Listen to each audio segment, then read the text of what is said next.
देखिए, प्रधानमंत्री किसान सम्मान निधि योजना की अगली किस्त मिलने से पहले किसानों को सिर्फ अभी दो ही समस्याएं महत्वपूर्ण चल रही है। एक तो लैंड सीडिंग की और दूसरा PFMS bank status rejected, under revalidation, pending, कुछ इस तरह से लिखा रहा है। तो उन किसानों को पैसा मिलने में समस्या होने वाली है। तो अगली किस्त मिलने से पहले किसान किस प्रकार लैंड सीडिंग यस करवा सकते हैं और पीएफएमएस बैंक एक्सेप्ट करवा सकते हैं, कितना समय लगेगा, कितने दिनों में एक्सेप्ट होगा, चलिए वो हम आपको इसी वीडियो में बताने वाले हैं। तो सबसे पहले किसान यहाँ पर स्टेटस जरूर चेक कर लें कि किसान को समस्या क्या है। तो स्टेटस चेक करने के लिए यहाँ पर आपको मोबाइल नंबर, रजिस्ट्रेशन नंबर डालना होगा, कैप्चा कोड डालकर गेट डाटा पर क्लिक करना होगा। अब स्टेटस ओपन होने के बाद किसान को जो दो चीज़ें मैं आपको इस वीडियो में बताना चाहता हूँ, पीएफएमएस बैंक स्टेटस यहाँ पर दिखाया जाता है और लैंड सीडिंग यहाँ पर यस दिखा रहा है, यानी इस किसान की दोनों चीज़ें सही हैं। लेकिन इन दोनों चीज़ों में से अगर आपकी एक भी गलत है तो पीएम किसान योजना की किस्त नहीं मिलेगी। यहाँ पर आप एक्सेप्टेड लिखा है, ठीक है, अगर यस लिखा है ठीक है, लेकिन अगर यहाँ पर आपका अंडर रेवल्डेशन रिजेक्टेड दिखा रहा है, पेंडिंग दिखा रहा है या फिर कुछ और प्रॉब्लम दिखा रहा है तो आपको पैसा नहीं मिलेगा।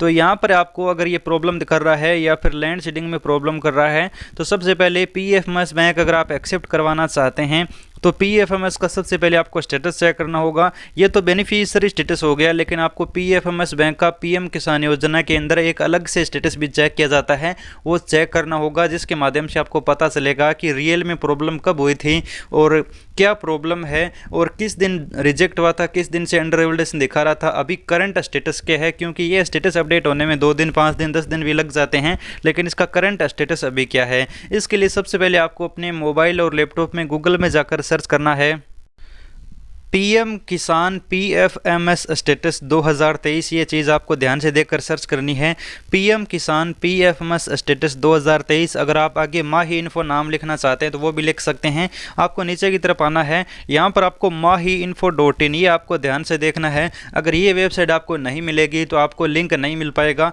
सिर्फ आपको mahi-info.in की वेबसाइट में लिंक मिलेगा। आपको आगे देखना है पीएम किसान न्यू पीएफएमएस स्टेटस चेक कैसे करें 2023 चॉइस माही इन्फो, सिर्फ आपको इसे ही ओपन करना है। अगर अन्य किसी वेबसाइट को ओपन करोगे तो आपको स्टेटस चेक करने में समस्या आएगी, लिंक नहीं मिलेगा। तो यहाँ पर इसे ही आपको ओपन कर लेना है। जैसे आप ओपन करोगे तो आपके सामने इस तरह का इंटरफेस दिखेगा। यहाँ पर आपको बहुत सारे ऐड दिखाए जाते हैं। अगर किसी एक ही ऐड पर एक ही बार क्लिक करोगे तो डायरेक्ट लिंक पर पहुँच जाओगे, अन्यथा आपको समस्या आ सकती है। यहाँ पर पीएफएमएस के बारे में सभी जानकारी बताई गई है। इस तरह से आपको स्टेटस दिखाई देगा अगर आप पीएम किसान योजना का स्टेटस चेक करना चाहते हैं तो यहाँ पर आपको सबसे पहले आपके दस्तावेज तैयार कब हुए थे, दस्तावेज पीएफएमएस के पास भेजे कब थे, रिजेक्टेड क्यों हुआ था, अब रिजेक्टेड किस तारीख को हुआ था, कौन से मोड पर हुआ था, यानी अकाउंट मोड पर हुआ था या फिर आधार मोड पर हुआ था। अब प्रॉब्लम अगर आपका यूडीआई डिसेबल है, यूडीआई नेवर इनेबल है या फिर आपका आधार लिंक नहीं है बैंक खाते में, तो इन सभी समस्याओं के लिए आपको अपने बैंक खाते में जाकर आधार लिंक करना होगा।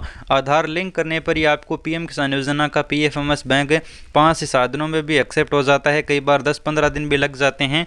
अगर कोई अन्य समस्या है तो आपको अपना बैंक खाता चेंज कर लेना है। अगर एक बैंक खाते में कोई प्रॉब्लम दिखा रहा है तो आप दूसरे बैंक खाते में आधार एनपी से लिंक कर लीजिए। अब अगर आपको नहीं आता है कि बैंक खाता चेंज कैसे करें पीएम किसान योजना में, तो यहाँ पर मैं आपको बता दूं, सबसे पहले आपको गूगल में जाकर सर्च करना है बैंक अकाउंट माही इन्फो। जैसे आप ये सर्च करोगे तो यहाँ पर आप ऊपरी ऊपर माही इन्फो की वेबसाइट में how to change bank account in PM Kisan Yojana, 48 घंटे के अंदर आप बैंक अकाउंट चेंज कर सकते हैं। बैंक अकाउंट चेंज करने के बहुत सारे फायदे हैं। दूसरा बैंक खाते में अगर आप आधार एनपी से लिंक करवाते हो तो वहाँ पर अगर आपका किसी भी समस्या है, चाहे आपका यूडीआई डिसेबल हो, चाहे यूडीआई नेवर इनेबल हो, चाहे कोई भी समस्या हो, चाहे वो अकाउंट फ्रोज हो, अकाउंट किसी कोई गलत अकाउंट बता रहा हो पीएम किसान योजना में, तो दूसरे एक बैंक खाते में अगर आप आधार एनपी से लिंक करते हैं, जो प्रोसेस हमने इसमें बताया है उसके माध्यम से, तो आप 48 घंटे के अंदर बैंक अकाउंट चेंज करके पीएम किसान योजना का किसी दूसरे खाते में पैसा लेना शुरू कर सकते हो। अब हम बात करते हैं पीएम किसान योजना में अगर आप बैंक अकाउंट चेंज कर लेते हैं या फिर आप बैंक अकाउंट चेंज नहीं करना चाहते हैं, कुछ किसानों का एक ही बैंक खाता है, तो वो किसान अपने बैंक खाते में जाकर आधार लिंक करवाए, आधार केवाईसी कराएं, और इसका फॉर्म भी हमने दे रखा है, आप डायरेक्ट गूगल में जाकर सर्च कर सकते हैं।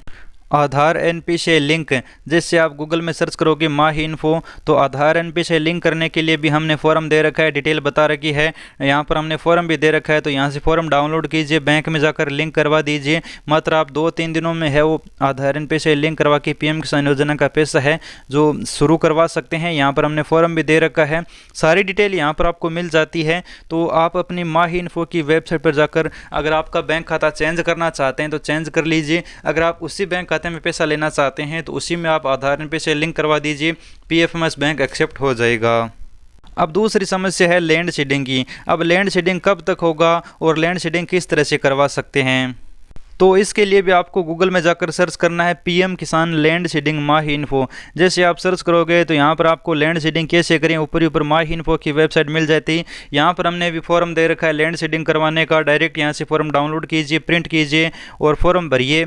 इस फॉर्म में क्या क्या लिखा है वो भी मैं आपको दिखा देता हूँ। इस फॉर्म के साथ आपको आधार कार्ड भी अटैच करना है। प्रिंट करने के बाद लिखना है तहसील, जिला, अध्यक्ष से और सब कुछ नाम डालना है, किसान का नेम, किसान के पिता का, ग्राम का नेम डालना है, किसान का मोबाइल नंबर, आधार संख्या डालना है, दिनांक डालनी है जिस दिन आप अपना ये फॉर्म लेकर अपने लेखपाल के पास जा रहे हैं। और यहाँ पर जो दस्तावेज बताएं आधार कार्ड, खतौनी वगैरह, वो भी आपको कॉपी लेकर साथ में जाना है और ओरिजिनल आपको खतौनी लेकर जानी है। उसके बाद आपको वेरीफाई करवानी है अपने लेखपाल से और लेखपाल के माध्यम से आपको अपने ब्लॉक में जाकर जमा देनी है, जिससे कि आपका पीएम किसान योजना का लैंड सीडिंग मात्र 10 दिन के अंदर ही वेरीफाई हो जाएगा। लेकिन अगर आप लेखपाल को देखकर आ जाते हैं वेरीफाई करवाने के बाद, तो लेखपाल है वो ब्लॉक में जाकर अधिकारियों को कब तक वेरीफाई करवा के जमा देता है उसका पता नहीं। लेकिन आप हो सके वहां तक है वेरीफाई करवाने के बाद पीएम किसान योजना की जो ब्लॉक में बैठने वाले अधिकारी हैं उनको जमा दें, जिसके बाद आपका लैंड सीडिंग येस हो जाएगा। ये दोनों काम महत्वपूर्ण है। पीएम किसान योजना में पीएफएमएस बैंक एक्सेप्ट होना चाहिए, लैंड सीडिंग येस होना चाहिए, तभी आपको अगली किस्त मिलेगी।